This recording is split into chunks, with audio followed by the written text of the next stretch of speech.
Hey everyone, welcome to the Roto Grinders Morning Grind podcast. I'm your host, Stevie TPFL. It's June 28th. It's Tuesday. We have a full 15 game slate tonight. A lot of baseball, a lot to talk about, but I'm really happy to welcome back my friend Emac. How you doing, dude? Let's just say I'm happy to be back on the West Coast. Literally just flew in, got home about 10 or 15 minutes ago. So I'm back in the land of being able to set lineups. Yeah, I get first crack at you here. I'm sure you'll be writing articles and doing shows, but you get to come on the podcast to welcome me back here. Excellent. Well, there was no rest for the wicked. I still did my articles and such. I just couldn't play. Well, I was able to play a couple days. There are some sites that are a little glitchy, and sometimes they don't know where you are, and you can get in a lineup or two. Yep, didn't hear that here on the Morning Grind at all. I will say this: none of them did that on the phone app, which was kind of impressive because I wanted to see what other people experienced, and then I think there might have been random times where I was bouncing off a server from Canada or something where it let me input a team, but there was no rhyme nor reason, and that only happened 2 days. So everybody just know you're all safe and secure. Oh, we're sponsored by fantasydraft.com. Make sure you guys go over there. Check them out. They have a $7,500 home run here tonight, 10 entry max. So if you're sick of playing against the people with a bunch of entries, make sure you guys check them out. Use promo code Grinders. Support us, support them if you like the podcast. That way you get a 100% deposit bonus up to $600, and you get free incentives here at Roto Grinders for Fantasy Draft for free for a year, which is $180 value. So all you got to do is deposit over there, and you get those incentives for Fantasy Draft. So make sure you guys check that out. Also, want to talk about the single entry series. There's all kinds of stuff on FanDuel going about it. And up there at the main form, just looked at the top. It will explain that. I'm super pumped about this. I think it's really awesome. So I'm pumped to see how this kind of plays out. I'm sure you're excited about it too, Emac. Yes, I am. I was able to, on the plane, get into tonight's contest. I missed the earlier one, but I did make it work for this evening. So we'll see what happens. You gotta get all as many chances in there as you can because these top four scores count, and there is no place for second best, right? No points for second best, to quote a 30-year-old movie. Top Gun. Especially this week when they're $1 each. You got to play all of them. Play as many as you can. But we're going to have one here for this slate. So let's talk about this slate. We got a bunch of baseball to talk about. Let's start it off. We have New York at Washington. Matt Harvey, Lucas Giolito. I guess that's how he pronounces his name, Giolito. However he pronounces his name, this kid's a real prospect. He's a top 5 prospect coming into the season. Has a lot of good stuff.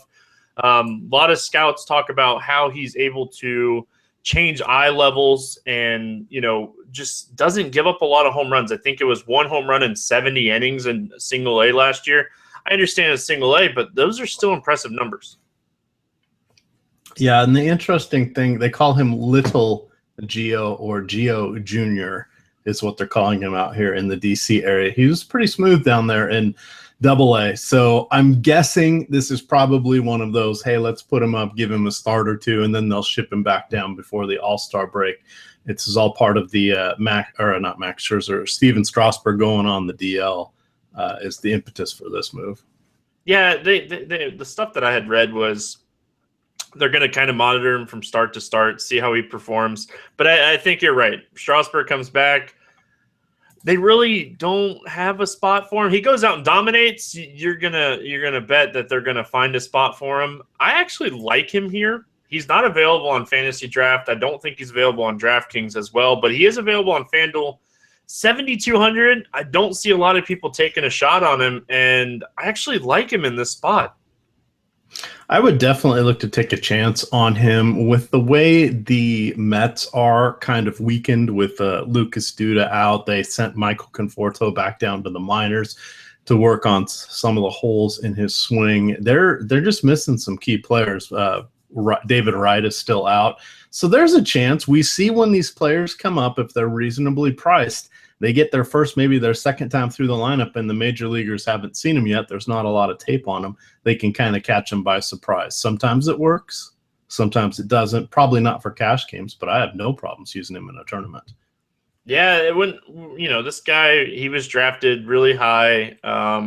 had an injury. I think it was UCL. It might have been Tommy John. Either way, had an injury. He's a few years, since then.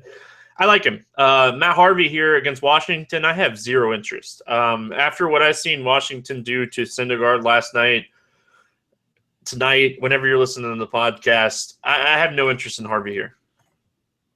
No, I would agree. It's not worth it. The Nationals look to be coming out of their funk. They've already hung 11 runs on the Mets so far. They lost 7 straight coming into yesterday.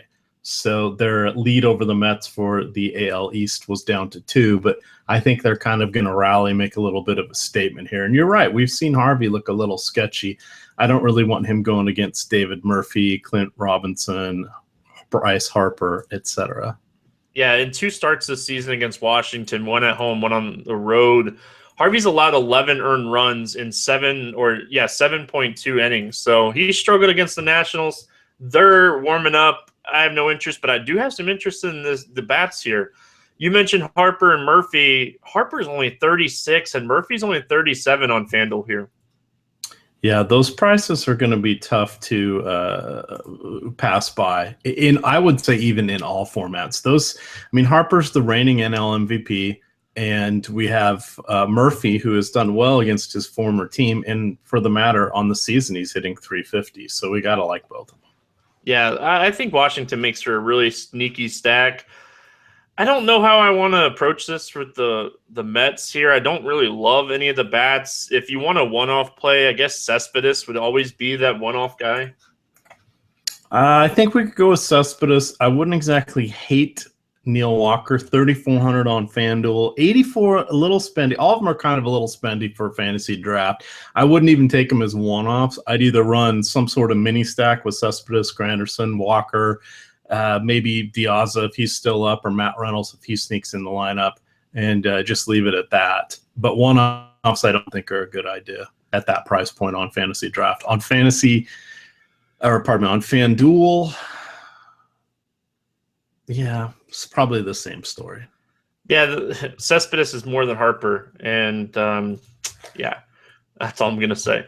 Texas at New York, Cole Hamels, CC Sabathia, lefty against lefty here. CC Sabathia struggled in his last start. I don't know what has gotten into him. They're saying that, it could be an issue with his ankle. They're hoping that he's going to start. Everything's negative.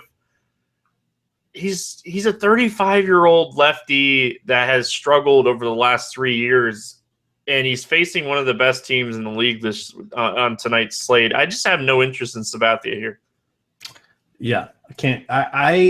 I will admit I played him on, I forget, one of the ones were on FanDuel where he had 40 points. But if you look at his game log, 50, 51, 42, 24, 30, 45, 48, I was off him a lot more than I was on him. I think it was just magic. It was variance in his favor, and he's just a ticking disaster waiting to happen.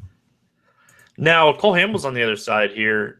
Yankees, they're bottom half of the league. I think bottom 5 in the league in WRC plus against lefties this season. They haven't shown a lot of power against lefties. The one thing is they just don't strike out a lot. I think it's right around 18%. So while I have some interest in Hamels, I think that he's more of a play on fantasy draft and DraftKings here. Yeah, I can see that as an SP2. Nobody totally scares you from the Yankees. I mean, we look at A-Rod or McCann, or I guess Aaron Hicks will probably be in there against the lefty. It just all of a sudden you're down to guys that are league average at best. And Hamels, though we know he has, issues with the home run from time to time, I don't think we're going to see the Yankees taking him deep. Let's talk Rangers bats here. Ian Desmond continues to exceed expectations, I think, for everybody. Had a home run again on Monday night. Ryan Rua has been hitting left-handed pitching well this season.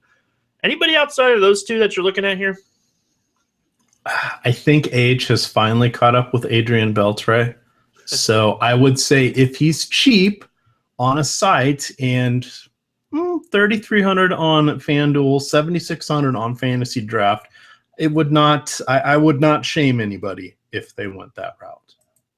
Yeah, I have interest in a little bit of a Rangers stack on fantasy draft. Looking at the pricing, yeah, you're going to pay up for Desmond, but Rua and Beltre, that little 3-man righty stack right there, I actually don't really hate it, to be honest with you. And if you want to throw Nomar Mazara in there at 6,400, he's hit left-handed pitching well this season. Sabathia, not necessarily the guy that I want to pick on with left-handed bats, because even through his struggles, he's been good against lefties. So that would be a tournament play only. All right. Well, don't leave out Robinson Chirinos, who over his last 210 plate appearances has a 360 WOBA and a 250 ISO. Those are some stellar numbers. 5,600 on draft. Don't know that I'd go that route, only because you're giving up another position. It's a great contrarian play as part of your stack, because people do not play much outside of outfielders and corner infielders. But over there on FanDuel, 2,100, Stevie. Get a lot of flexibility with the $100 catcher with that kind of pop. Love that call. Love that call a lot. I really don't like any Yankees here. If Austin Romine draws the start, that's another catcher that you can go cheap with. But honestly, I don't love any Yankees bats here. No, I'm good. Wave them off. Wave them all off. All right, let's move on to Miami at Detroit. Adam Conley, Mike Pelfrey. Oh, man. As much as I want to pick on Adam Conley, I'm starting to really respect his reverse splits. This guy is continuing to show that he is actually pretty good against right-handed bats, and a lot of right-handed bats here that I usually like for Detroit. So I want to get your thoughts on Conley. I'm guessing Mike Pelfrey doesn't pique your interest at all. None whatsoever with Pelfrey. I don't think I'm going to go with Conley. It just doesn't fit what I want. It might be a different story if this was in a National League park when he wasn't going to be having to face Victor Martinez outside of maybe a pinch hit appearance. But I still respect what the Tigers can do. They've got Victor Martinez, your guy, my guy, James McCann, Cabrera, Kinsler, Castellanos. They've got some good hitters against lefties. Reverse splits or not, these guys are all good hitters. No, I agree. I'm not going to roll Adam Conley out there. I'm not going to stack Detroit like I usually do. Love McCann and love my boy James McCann. He's definitely going to find some rosters for me here. On the other side, though, Mike Pelfrey pitching against the Marlins. We love picking on Pelfrey with lefties. Christian Yelich in that 3 spot, and if Derek Dietrich is in that leadoff spot, I love these guys in this matchup. Yeah, Pelfrey is not good. Not good. This is where you need Hoop on the show to go into a 90-second rant about the $16 million 2-year contract that it drives him insane. Detroit bestowed upon him. It drives Hoop insane. So Ozuna's dealing with a little bit of a wrist injury. Didn't play Saturday or Sunday. They had a day off on Monday. If he's out of the lineup again, Ichiro's probably going to be up towards the top of the order. You have any interest in Ichiro? Let's see here. 3,200 on FanDuel, 8,000 on Fantasy Draft. He doesn't really have the pop in his bat. If he were cheaper, as he was when he first started getting these games in about 3 or 4 weeks ago when Stanton was hurt and then Ozuna was dinged up, even back then, yes, because his price was lower. It's not there. Now, you may see him on some of the other sites be really low. We haven't talked about them, but if he's batting leadoff and he is, 80% of what the average price point is for a hitting slot or 70%, I think you can look to him then. But in this, the 2 sites we like to talk about on your podcast, Stevie, probably not. The one guy you would be the only person, I think, if you took Justin Bour, who checks in at 10,000 on Fantasy Draft. There's dynamic pricing, and then there's dynamic pricing gone too far. 10,000 for Bour, really high, really, really high. And even on FanDuel, he's 3,900. Bour, for that reason, I feel like he's a really contrarian play in tournaments. Nobody's going to want to pay for him at that price tag, and it's a great matchup for him. It's just that price tag. Woo. I don't think I can justify it. There are probably a dozen other plays for 7,500 we could look to instead of that. Well, I will say one thing about Bohr: home runs in 3 of his last 4 games and 25 plus fantasy points in 3 of those 4 games. So while we say that, the upside's been there. So he Yeah, can put it. 38 home runs in his career against right-handed pitching. And if we break it out, he's got 590 at-bats, which is about a full season. Now, you're not going to play an entire season against righties, but that sort of run rate, he's pretty darn close to a 40 home run hitter. I think people need to think about that. Some people are catching on. They don't like him. Sometimes he bats 5th or 6th, and when he bats 6th, they don't like him. Keep an eye on him. Price is up there now, but that's someone we can file away for other situations later this season. Any Detroit bats really stand out to you? Miguel Cabrera, obviously, Ian Kinsler, and like I said, James McCann. Anything outside of that? Victor Martinez, he's catcher eligible. We want to give a little hat tip to Nigel and the crew over at FanDuel for that ceremonial positioning for him. It's tough when you got James McCann for $800 cheaper, but Victor Martinez, he's pretty darn solid. 432 WOBA over his last 300 at-bats against lefties. So that's kind of eye-popping. I like that call. Cleveland at Atlanta, Corey Kluber, Matt Witzler. Oh, the Atlanta bullpen. John Gant went down in that game. I think it was the 2nd inning. They had a lot of work in that game against Cleveland last night. Matt Witzler doesn't really pique my interest, but Cleveland lefties in this matchup, I really like them. What's your thoughts here on Kluber against Atlanta? I like him. I think he'll be one of the more popular options tomorrow. The one thing that we always got to worry about Kluber is sometimes his pitch count gets away from him. And they also tend to, I don't know that baby him's quite the right word, but I think a lot of it's pitch count. But he usually makes it to about the 7th inning. 2 of his last 3, he's gone the full 9. But then in Kansas City, he ran into a pitch count issue. While he had 7 strikeouts, he only went 5 innings. So I think he's worthy of his price tag over there on FanDuel at 10.8. That works out very nicely. So I have no issues with him. Actually, he might make our cash team lineups. We'll see. Yeah, I like it for cash on FanDuel. 2,600 or 26,000 on draft. It's a little pricey, but as far as safe goes, he's probably one of the safest options on the board. The Braves have been hitting better. They're still one of the worst offenses in baseball. So while they do hit the ball, it's usually just a single or 2 outside of a Freeman double. So I don't mind Kluber here. Let's talk Cleveland bats. I talked about Lonnie Chisenhall on the podcast yesterday. Kudos to myself. I'll pat myself on the back. He had a home run. I like him again here tonight. I think he's just hitting the ball so well right now, and coming off of another good game. I think he's in a good spot again. He's 6,600 on draft. Yeah, I'm completely fine with that. I played him a little bit on on DraftKings tonight as an outfielder. He was only 3,000, so I'm assuming he'll be relatively similarly priced on DraftKings. I think you can play him there. I think you can play him on Fantasy Draft, as you mentioned. And let's see, 3,500 though on FanDuel. Yeah. I think I agree with you. I think he's a little too expensive on FanDuel, but drafting DraftKings and he's outfield eligible on DraftKings. I think we can look at him again. Who else do you like here for Cleveland? Well, I would like Carlos Santana. I don't know if he's going to play or not. He was kind of the odd man out tonight, and they played Mike Napoli. So I'm guessing Santana will play at first tomorrow or today, depending on when you're listening to this. Kipnis, he had a sickness, so he was scratched on Monday at night, but on Sunday, but he did play Monday. So I think that's water under the bridge. And Francisco Lindor, his price point is going to vary. He is actually getting quite spendy on several sites, but he's earned it. Yeah, I get that as well. 9,200 on draft, too expensive. I like Carlos Santana. I like that call. I expect him to be in the lineup here and give Napoli a day off. So I hope anyway.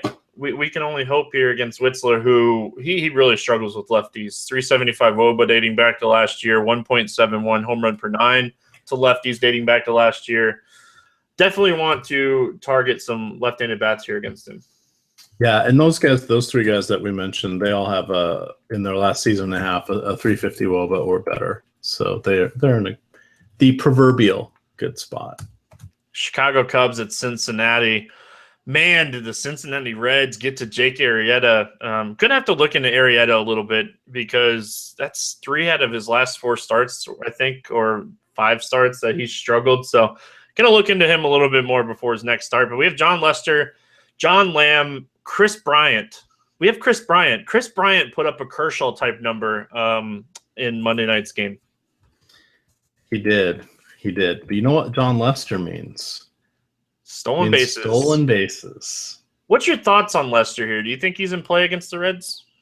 I don't particularly like anybody going into the Great American Ballpark, aka the Great American Small Park. So I generally avoid people. I did have some Arrieta just because I thought, okay, here's a guy who's a top 3, top 4 pitcher, and there were question marks about everybody tonight. And as we've seen it play out, hey, he didn't do very well, and Syndergaard didn't do great, and Bauer probably might be the best guy. And then we're still looking at Schumacher going tonight, but. Yeah, I don't want any part of it, which is kind of interesting. I didn't think I'd say that, but I don't think I'm going to go that route. If we kind of look ahead, dear audience, and we look at some of the other pitching options we're going to have, he's going to pop to the top of a lot of models. I think I'd rather just go with Kluber, take the weaker team. Both pitchers are on the road. I think Kluber's going to be my guy. You cut out a lot right there. Oh, well, that's no fun. Let's just say Kluber, yes. No, Lester, no. You're talking in slow motion to me here. Like you're lagging really bad. I'm closing Windows now. It's still, it's so bad. You sound like a slow motion robot. I can edit all this out. I'm not worried about that. But you sound like a slow motion robot. All right. Did we rebuffer there? It's so funny. Do you want me to drop out and go back in? It's so bad. It's so bad. I can't understand a word you're saying. It's so bad. All right. I'm going to pop out and come back in. Hang on. Yeah, I can't hear you.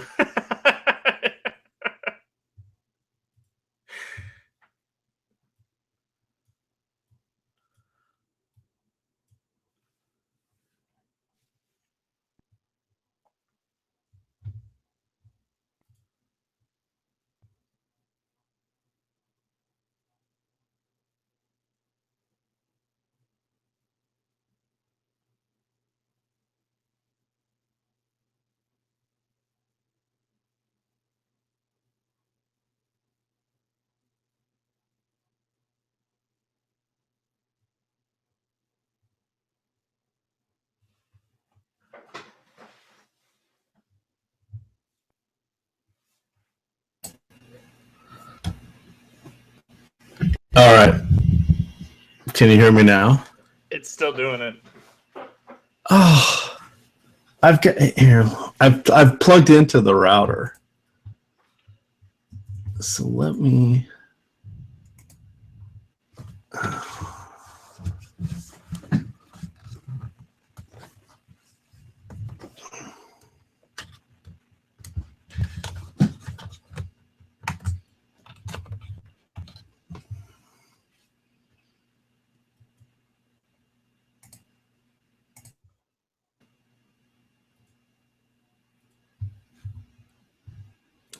All right. How about that? It's a little better. Let's talk again. All right. I am talking now. It's like a slow motion, like lag talk is how it sounds.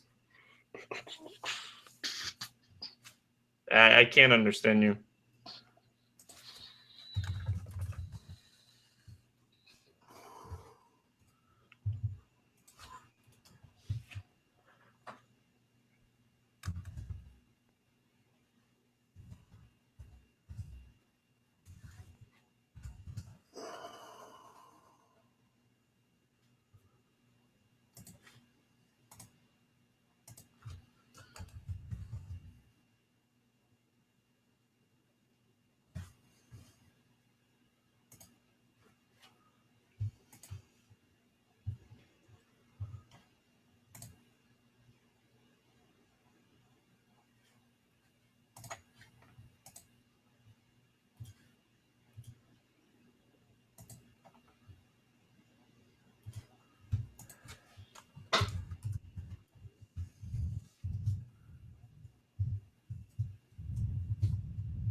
I'm trying to figure out how to turn off my.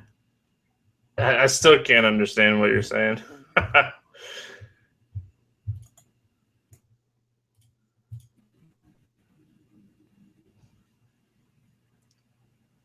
Is your router right by you?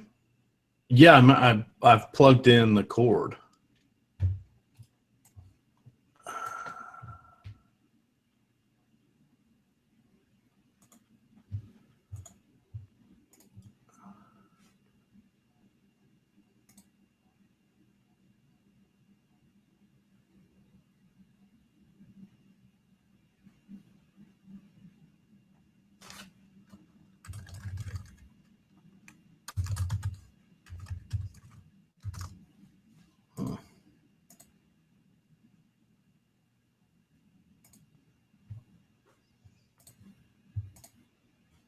Welcome home.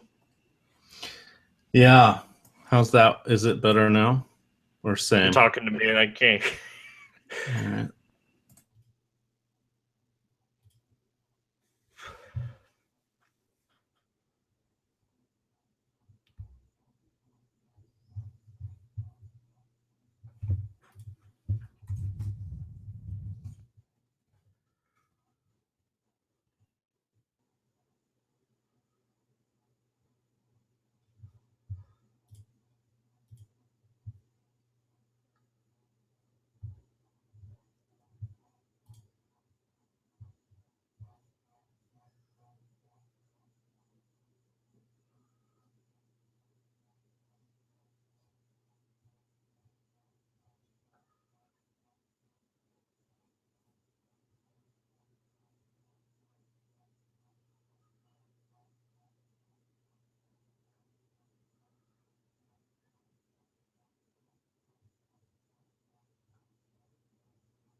All right, is this any better? It's still doing it. All right, give me 1 second. I'm turning on my other computer that I can hook up directly to the router. Can't hear you.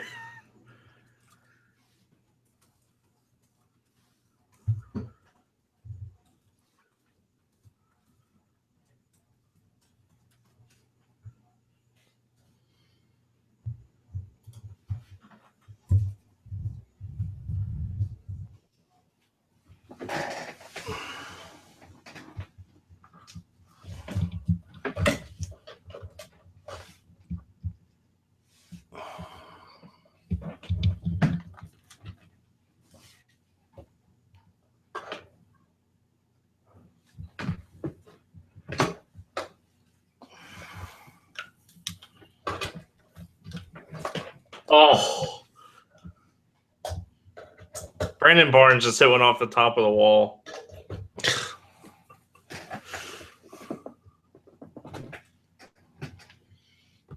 Got him. Ooh, 5.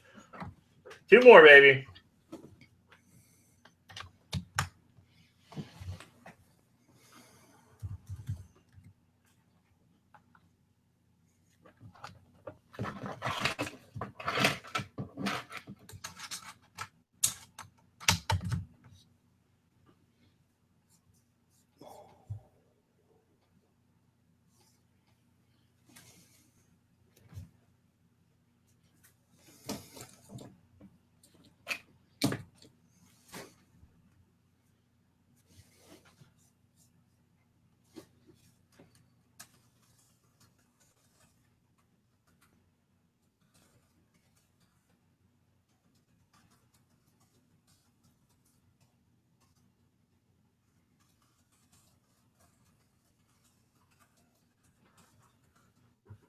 I'm enjoying baseball. You don't have to worry about it. I'm worried about you going to sleep.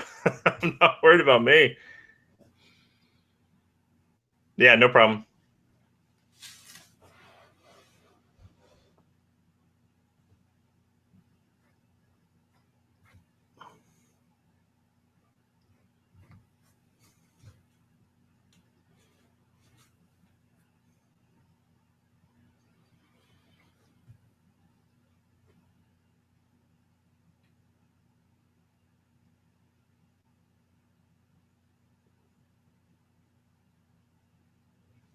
Oh, Ray, if you do not strike out the pitcher here, I'm going to punch you in the nuts.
Focus on my sound. Going down.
Can you hear me now?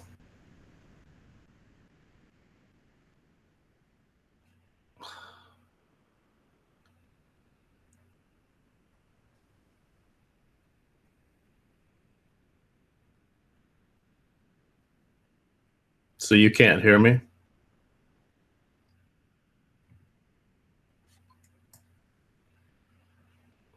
Can you say something?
Okay, I can hear you. Can you hear me? Can you hear me?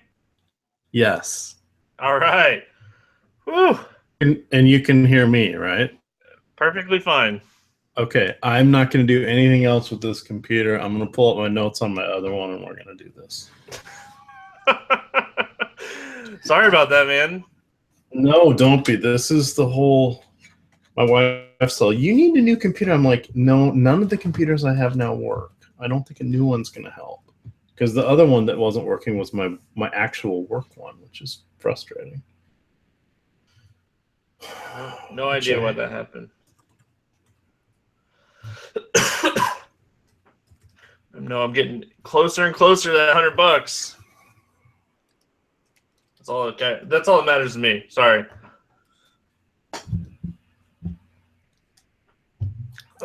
All right. So when we go between games, just give me a sec because I'm just gonna have to filter them on my Excel, but I've got it all set up. Yeah, I'll lead into the games a little bit more. Then that's the problem. We're gonna start over that Cincinnati Chicago game. Okay. Because that'd be the easiest way to edit it for me. Okay. It's gonna be like this long gap, way long silence. It'd be actually pretty easy to edit actually, so it won't take me that long.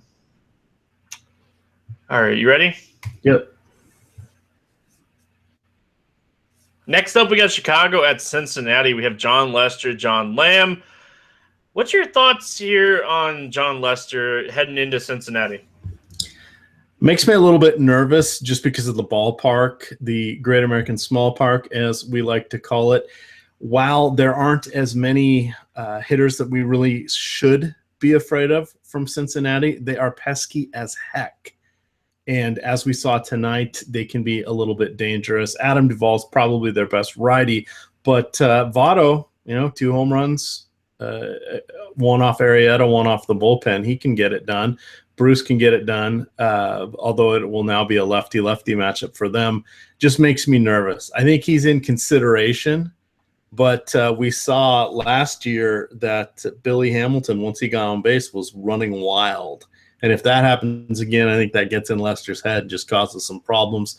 I'd like to go elsewhere. My elsewhere is going to be Corey Kluber, but that's for cash games. Now, on the other side here, John Lamb. I have no interest in Lamb. I think the Cubs are in a great spot here against Lamb because not only do we get a guy like Lamb who struggles, we get that bullpen, and that's never a bad thing. No, the bullpen is key. And one of the sneakiest plays I think we'll get is Anthony Rizzo. And so many people just don't realize how good he is against lefties. Now, in his last, since the beginning of 2014, he has a 386 WOBA and a 200 ISO against lefties. Small sample size for John Lamb, but did you know in the 102 left-handed hitters he has faced, he has allowed a 409 WOBA. With a 1.74 home run per 9 and a 34% hard contact rate. Yes, sir, I did know that.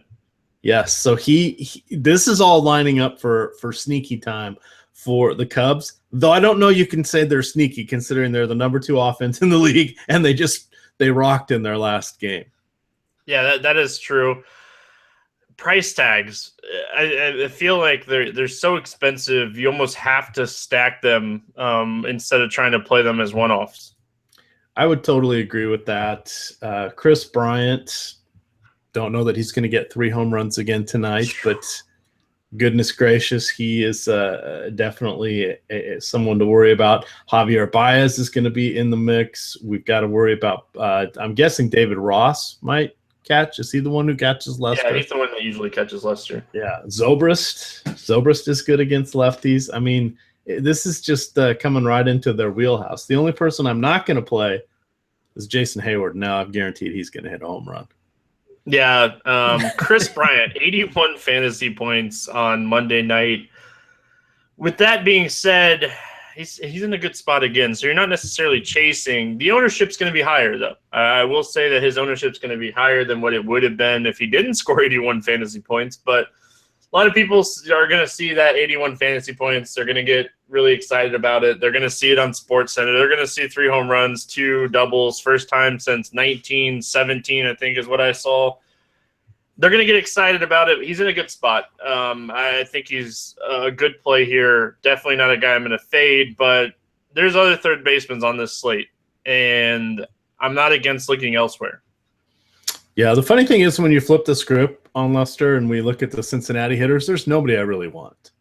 Outside of Hamilton.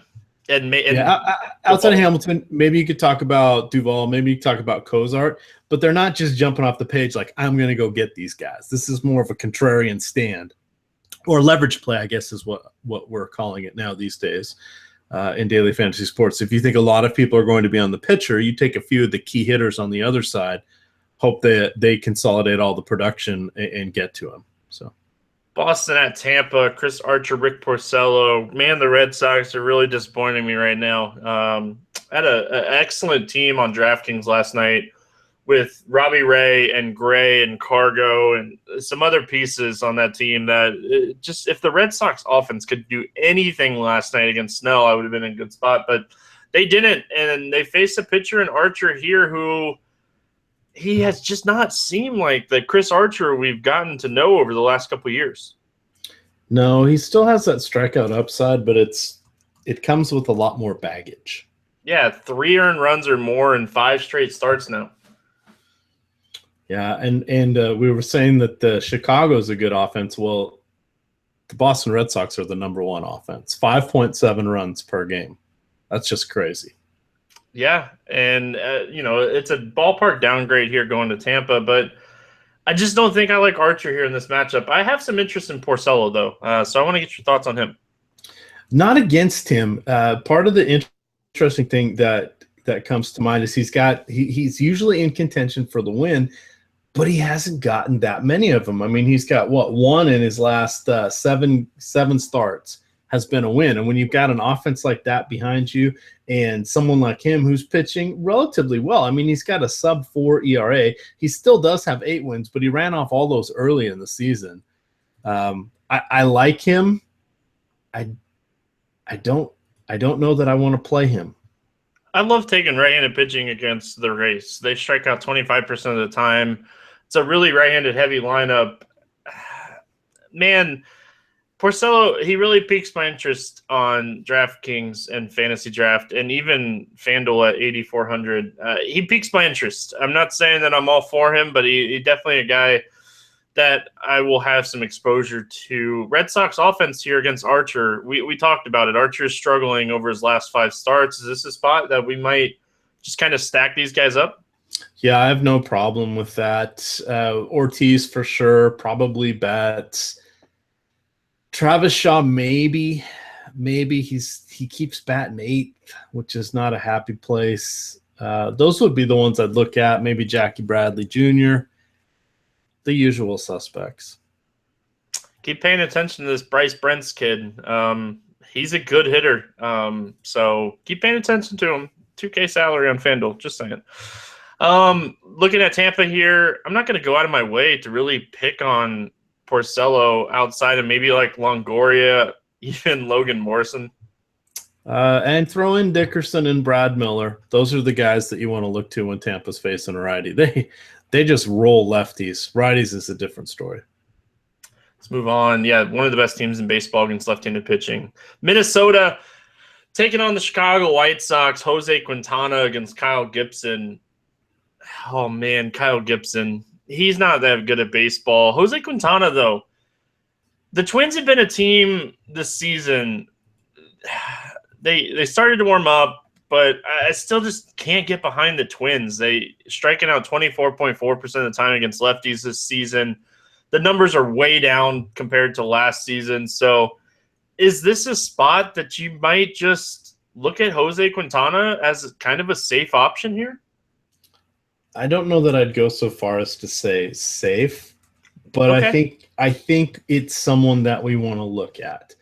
The 2, maybe 3 players I'd be interested in, or I'd be interested in, but they don't even make me nervous. Eduardo Escobar, at some point, he's going to get some aggression. He has been fantastic for the last year and a half against lefties, but Quintana's a solid pitcher, and he doesn't give up a ton of home runs, doesn't give up a ton of hits, doesn't get a ton of strikeouts. That's the one kind of knock against him. But then we got Dozier, who's been up and down all season. We've got Plouffe, who's been nursing injuries. We have Kurt Suzuki, who always seems to get a home run when I don't pick him against a lefty in that stack. But, I mean, come on. Those guys aren't that scary. So, by default, I think we're looking at Quintana as an SP2. Gibson, no interest, I'm guessing, right? None. Okay, just want to make sure. Unless he can get his dad to turn out lineup cards sooner. That's it. Let's talk bats in this game. Minnesota, you kind of went over it when you were talking about Quintana. I'm not going to have any exposure to the Twins bats here. It's a 15-game slate. I'm not really interested. Plenty of other ways to go. Now, on the flip side of this, Jose Abreu looks like he's in a great spot here. I think we can look at Eaton and Melky Cabrera. Todd Frazier. What are you doing with Todd Frazier right now? Is he still a guy you might roster in tournaments just because of the upside? He still is getting home runs, and that's the thing people are missing. He's not doing much else besides home runs, though. So tournament only. That's what you're saying. You know, a guy that has 21 home runs this season, he's batting .201. Home run or bust. That's what you got to expect here with our boy Todd Frazier. Yeah, and that's one where I kind of wanted to talk through it. I just don't want to slap the tournaments. Yes, it's like he is hitting home runs. He's amongst the league leaders in home runs, but he literally is not doing anything else. What's your thoughts here on Tim Anderson? I think I could take the bow of being the first person to get on the Tim Anderson train, and 2,500 in the leadoff spot. I think he's playable again here on FanDuel and Cash Games. Plug him in. I think right now he's a great placeholder in your shell lineups because we are pretty sure that's where he's going to be. On some of the sides, he's up a little bit, so he's not the bare minimum. There may be other minimum punts that appear that allow us to maneuver things around, but I have no problem rolling him out there in most of my shell lineups at this point in time. And if nothing better comes along, I'm good to go with him. Dodgers at Milwaukee, getting a nice ballpark upgrade here, going from Dodger Stadium to good old Milwaukee ballpark. Julio Herreras against Chase Anderson. When we pick on the Brewers, I feel like we pick on the Brewers more with right-handed pitching. I don't really have a lot of interest in Julio Herreras here. What's your thoughts? No, I really don't. Some interesting numbers on him. Let me see if I can find out. I have some interest in picking on him. He, against right-handers this season, has allowed, granted it's been 5 starts, it's 27 total innings, but he's allowing a 377 WOBA, a 38% hard hit rate. It's 83 batters that he's faced, but he's a strikeout artiste, if you will, but he does all his damage against lefties. So I think we want to look at Ryan Braun. I think we want to look at Chris Carter. And I keep jumping ahead we should do pitcher, and then batter. We didn't have any interest in these pitchers, right? No. Yeah. Well, that's not true. Chase Anderson, let's spend a moment on him. No, I'm just kidding. No, you look at his numbers. They're decent. And it's SP2. And I know we like to look at the Dodgers because they're always, quote, so cheap, and they are, but they don't seem to be dangerous. Is there upside is the question. Is there upside with Chase Anderson?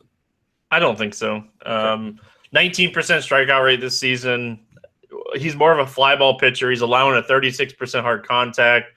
The Sierra, the XFIP, they're all up over 4. In spots, I guess we can target him, and there's been spots this season that we've started him. I just don't know if this is a spot we want to start him in. All right, maybe on 3 pitcher sites. Maybe on 3 pitcher sites.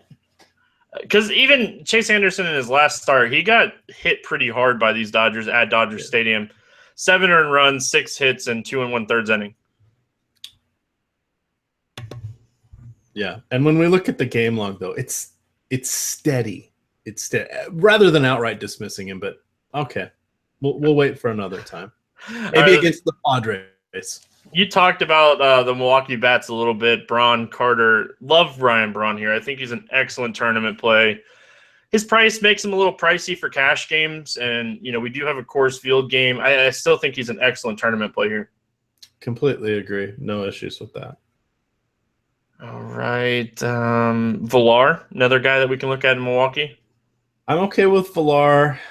I'm on the fence with Lucroy. I've kind of written him off, but I seem to be missing out on the good games. However, there have been a lot of not good games with him, so I don't feel too bad about that. Now, looking at the other side of things here, looking at the Dodgers, anything really stand out to you here for the Dodgers? If I'm going to go that route, I think Corey Seager is probably my top play. Justin Turner would be a secondary play. And then what the heck is going on with Adrian Gonzalez? He has just been slumping. He's pinch hitting the other night. Is the run over? Is this it? I don't know, man. It's just I think that we're going to have to just kind of evaluate it as the season continues to move on. This is a guy that's been very consistent throughout his career, and he's only hitting 260 this year, only 6 home runs, technically only 17 extra base hits, and that just doesn't seem right for Adrian Gonzalez.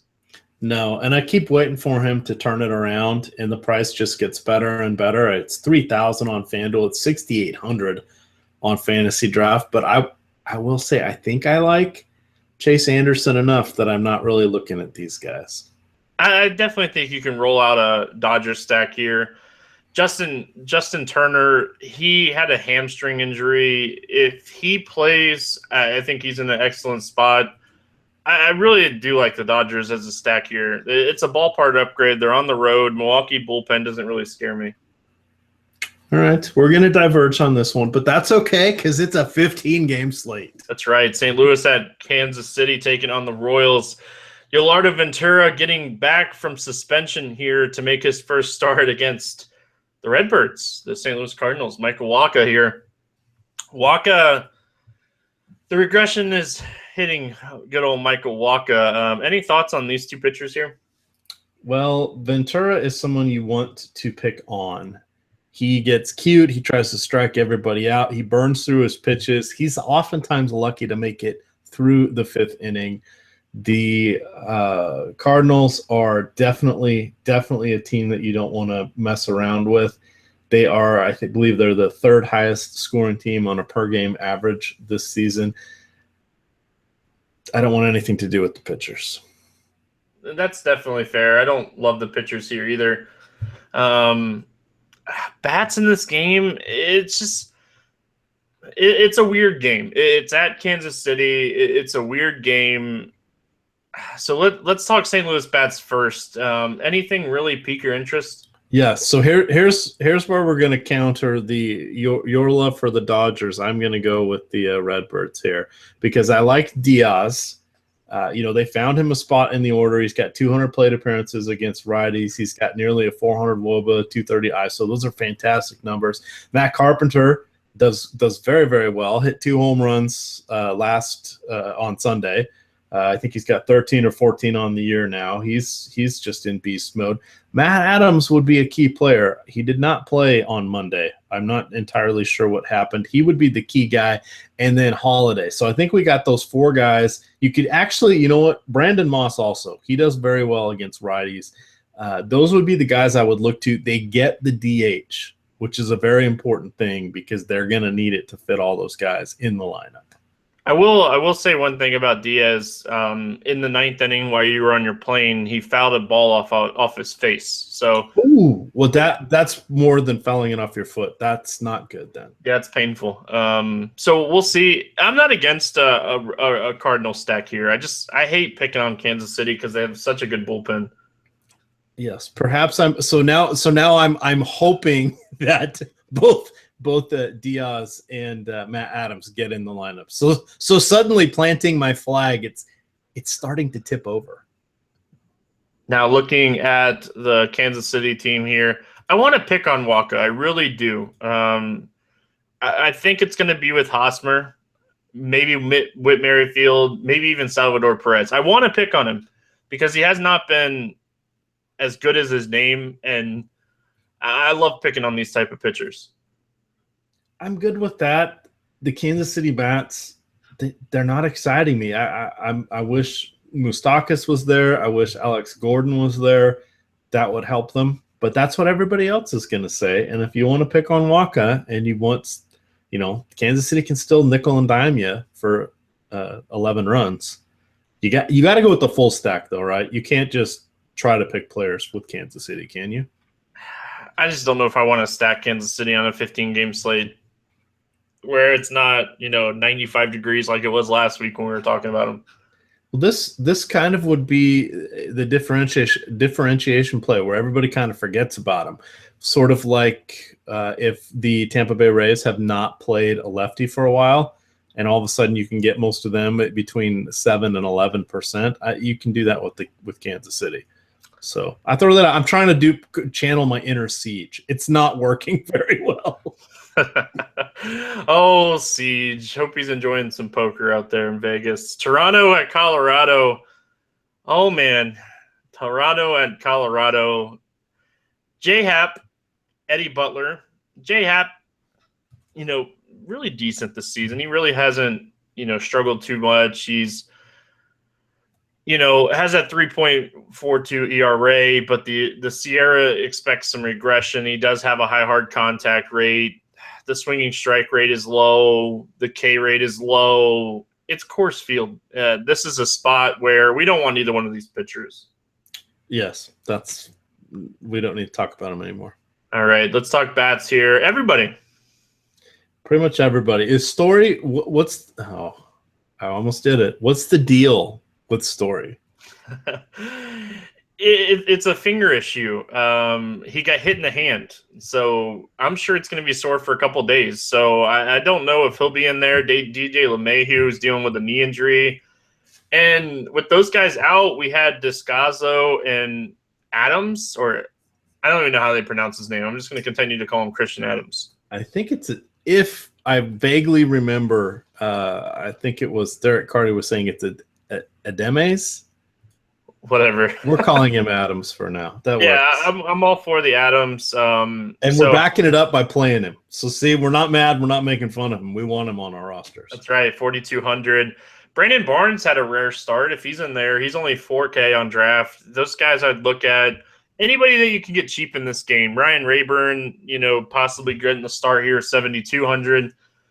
If these guys are in there, man, they're really cheap. Completely agree. Blue Jays here. God, Blue Jays are in an excellent spot tonight. They're going to be extremely highly owned. Play the Blue Jays tonight. It's hard to tell you not to play the Blue Jays. Eddie Butler is not good against lefties or righties. You're not the best analyst in the business for nothing, Stevie. I'm trying not to get a cop out or anything. It's just, man, how much do I really need to tell everybody to play the Blue Jays? Well, I think they saved up some of their runs. They only scored 5 on Monday, so they're ready to break out the boomsticks on Tuesday. Yeah, and 2 of those runs were Edwin hitting double dong. There were some high scores Monday night. Philadelphia at Arizona. Zach Greinke, Jared Eichhoff. Greinke. I really don't like targeting Greinke at home. I really don't. But if there was ever a time to target Zach Greinke at home, it would have to be against the Philadelphia Phillies, right? That would be the one time I would look to him, unless it's the Padres. Oh, the Padres. That's right. You're right. Or the Braves. Maybe Atlanta. Jared Eichhoff. He's always the guy that piques my interest. I really like Eichhoff, but I just don't know if I can do it here. Not in Arizona. There's no reason to go there. But he's someone that we want to look at. He's kind of a poor man's Jimmy Nelson. If he gets the right lineup against him and he's in at least a neutral or better ballpark for pitching, he's someone we should be able to look at. Now, if Arizona rolls out like 7 or 8 righties against Eichhoff, you got to think about it. In a tournament, I think it would pique my interest. The guy has a 26% strikeout rate against righties, only a 257 WOBA, doesn't get hit hard. It would pique my interest. It would be a lineup play, like I talked about yesterday with Joe Ross. If the Mets rolled out a right-handed heavy lineup, which they didn't, if Eichhoff gets a really right-handed heavy Arizona lineup, I think it would definitely pique my interest. All right. Any strikeout bets for Tuesday night?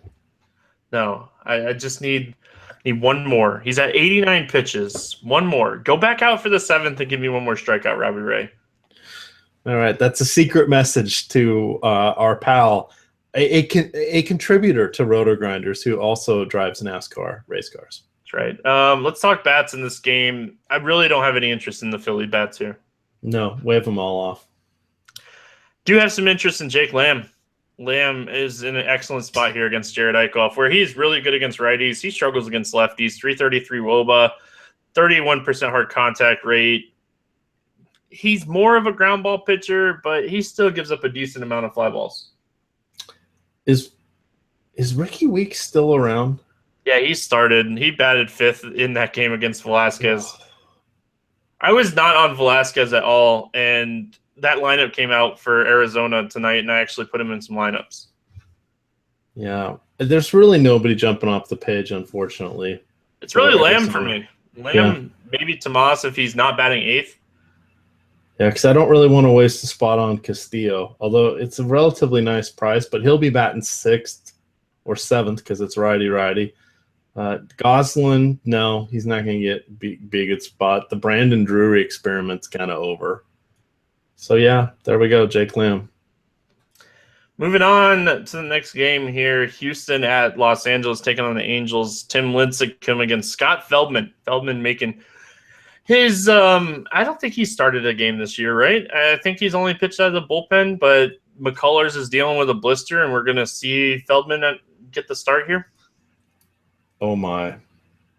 Yeah, that's kind of how I felt when I saw that, because I'm hoping – and I see it a little bit on draft with Cole Calhoun, which, hey, let's get into it. My first fantasy draft cash game play that I like under 8K tonight, Cole Calhoun at 7,500 over there. That sounds good.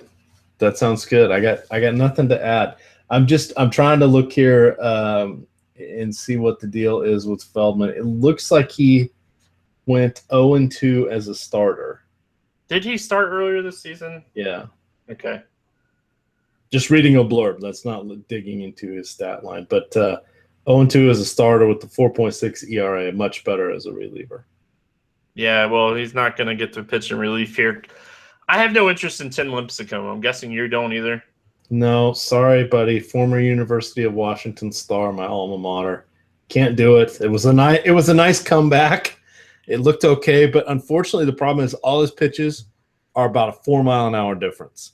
And that's not enough of a difference for Major League Baseball hitters. They're not going to get fooled by the stuff. They're just going to wait for their pitch. They know that you're not going to come in with a 91-mile-an-hour fastball and then set it up with an 84-mile-an-hour changeup. Everything he's got is coming in between 82 and 84.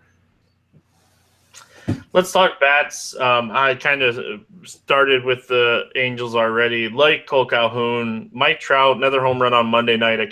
Talked about him yesterday. He's extremely hot right now. Mike Trout, got to be a guy you have to look at here. Absolutely. I think he's someone we want to talk about every time, every game outside of maybe the top, 7 or 10 pitchers in the league. Now, Escobar is dealing with an injury. I can't get excited about the Angels outside of Calhoun, Trout, maybe Pujols. I think you can look to Pujols. He's done okay with power against righties. We see that a lot of times with the aging sluggers. What is that? 6.5 more seasons on that contract? It's insane. I hope it's not 7.5. Oh God, it might be 7. Insane. Shout out to Boggs. Pour yourself another Miller Lite. Now looking at the Astros here, I think the Astros in an absolutely great spot here. I like all of them. Every single Astro here, I like them a lot. But one guy that I'm going to focus in on fantasy drafted might be a name that you guys don't know very, very well, but it's AJ Reed. He's 5,100. He's my second fantasy draft play. He's a call up. I think he got called up on Saturday or Sunday. He's a major prospect for Houston. He's a lefty power hitter, first baseman. He's 5,100 over there, and he hit, I think, 6th on Monday night. 5,100, sign me up. Yes, that could be a sneaky guy depending on what site you're playing on, where if he has the favorable lineup spot, we want to swap him out for and now I'm blank for Tim Anderson. Yeah. Well, he's going to be a first baseman, though. No, I know. I'm sorry. And then upgrade the other position. It'd be a 2v2 swap. Oh, okay. I get what you're saying. Sorry. For those of you at home, Stevie is looking at the baseball.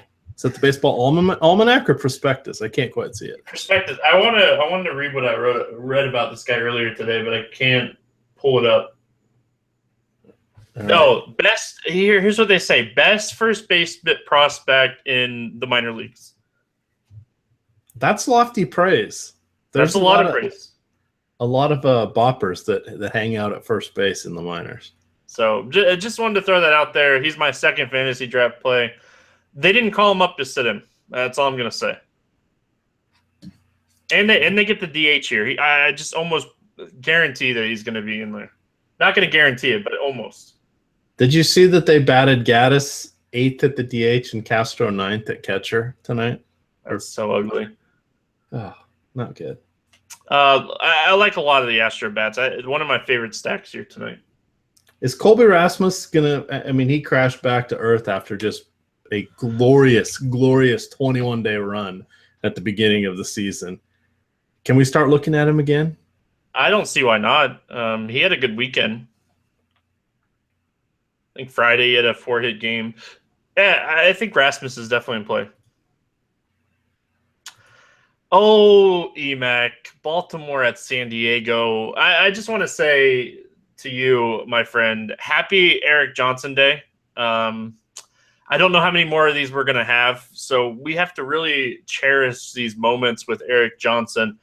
I know it's Petco.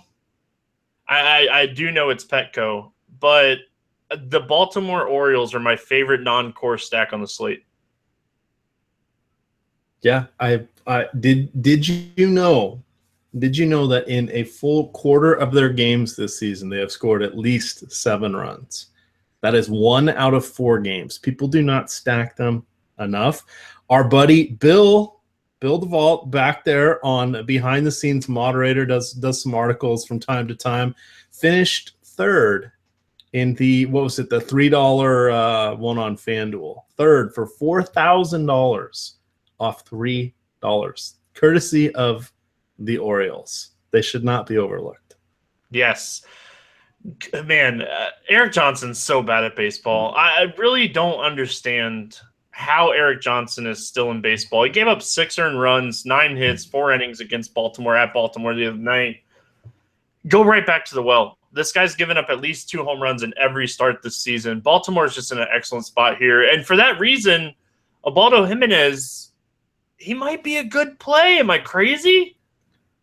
I started looking at him, and I'm going to have to say no. But the fact that I even looked at him to try to figure out if it was worthwhile or not frightened me. I think he's in an excellent spot for a win. I don't think you can argue that. If he can go 5.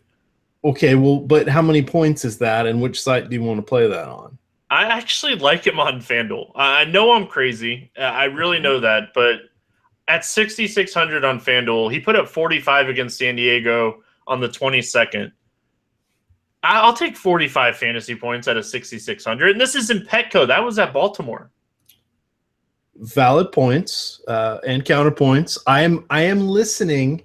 I don't know if I am clicking, Stevie, but I am listening. Oh, there's nothing to really talk about. Jimenez stinks. It's just more of San Diego stinks. Like, I'm playing the matchup. I'm not playing the pitcher here. I'm really just playing the matchup. Looking at San Diego this season, they're bad. They're striking out 24% of the time against righties. They're 3rd lowest in WRC plus against righties this season. Outside of Will Myers and Matt Kemp, this team sucks. Solarte, John Jay, Brett Wallace. This team sucks. Are they technically, Solarte's doing all right. He could be a utility infielder on most teams. You're right. He'll probably get traded by the end of the year. But Wallace and John Jay, are those guys even replacement level? Listen, we're going to get to the point this season where the Padres are so bad that it's going to be maybe one or two guys because they're going to trade away these pieces that are doing well. All right. Travis Janikowski, if he's leading off and cheap. There you go. Baltimore. Everybody? Am I crazy for just wanting to stack Baltimore on every lineup? No, everybody. Who do you think is going to sit? Is it going to be Wieters or Pedro Alvarez? Because they lose the DH. It would have to be Alvarez, I would think. Wieters hits good against lefties. I don't know. Eric Johnson's a righty. Johnson's a righty. Oh god, it makes it even more. Just play everybody that plays in the game. I don't care who sits. Just play every single Baltimore bat. I don't care if it's Petco or not. Oh, I'm so pumped about this. Anyway, whether it be, and he's gonna end with 7 strikeouts and get. Anyway, love Baltimore. Just absolutely love it. But with that being said, the third and final fantasy draft play is from this game, obviously. As much as I love Baltimore, he's only 8K tonight. I don't understand why he's so cheap. But Mark Trumbo at 8,000 on fantasy draft, you have got to play him in your lineups tonight. Signed, co-signed, done and done. Stamp of approval. Anything else? Should we move on, or do you want to tell me how much you love Baltimore? No, Baltimore's awesome. There you go. Pittsburgh at Seattle. Iakuma against Jonathan Neese. All right. Does either one of these pitchers pique your interest slightly, maybe, kind of? Not even close. All right. That's kind of where I'm at. Let's talk bats. We'll start with Pittsburgh against Iakuma. Polanco dealing with a little bit of an injury here. It's a leg injury. He pinch hit on Monday. I would almost think that this might be a spot where you see him back in the lineup. Wouldn't surprise me. They do get the DH, so there's a chance that one of their dinged up guys is going to get there. So I'm good with that. But I literally think you run down their lineup: Stevie McCutcheon, Young Ho Gong, Starling Marte, John Jaso, Polanco, Josh Harrison. You can play all those guys. Heck, you can even put Matt Joyce in there. Yeah, I'm with you there. I agree. Now, looking at the other side, obviously we want Nelson Cruz, right? Of course. I was actually down by the stadium several times over the last 10 days, just in Seattle. Okay. They were on a road trip, and then they came back, and they were against St. Louis, but I had other things that I was doing. It's very sad. But I drove by the stadium yesterday when it was all full. What about Gutierrez here against the lefty? Absolutely. Here's the thing: they sleep on too much. He got a home run. I believe it was against Jaime Garcia on Sunday, as did Nelson Cruz. Whenever Cruz is in a good spot, look to Gutierrez. Here's Cruz's numbers over the last 2.5 years: 440 WOBA, 310 ISO. Insane.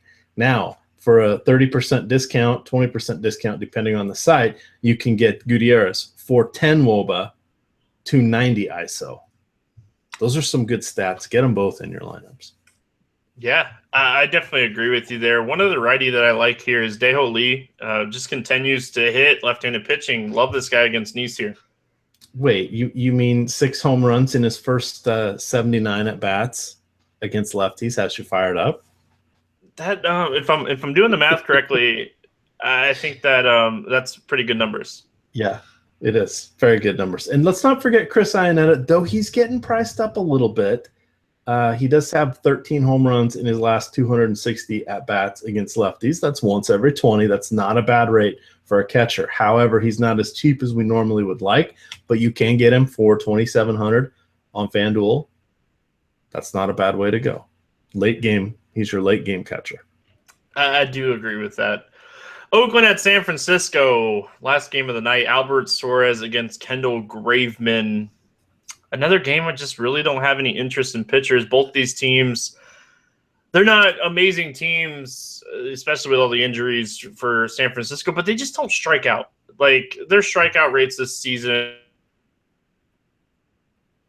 and again, 16%, and then you go to the Athletics, and it's 17.9% against righties. They just don't strike out enough where I have any interest in the pitchers. Yeah, they're not very awe-inspiring. If you can get any of the Giants bats cheap here, just kind of pay attention to the lineup. Graveman's a guy that pitches to contact, so if you get a cheap Giants guy, up towards the top of the order, he's probably a good cash game play. Perhaps a lefty who has some speed by the name of Denard Span. I like that Denard Span guy. He's pretty good at baseball. 6,600 on Fantasy Draft. Piques my interest a lot. Now, looking at Oakland here against Suarez, anything really stand out to you? Stephen Vogt is probably going to be the main guy. And then Chris Coughlin, 2,300 on FanDuel, 2,100 on DraftKings, 4,200 on Fantasy Draft. Yeah, he'll probably be batting 8th. He doesn't have a lot of pop in his bat. He can get doubles. I can live with that.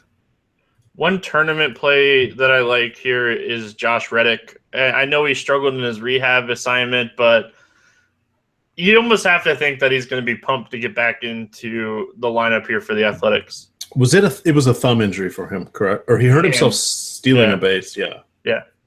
I think he broke his thumb sliding in the second.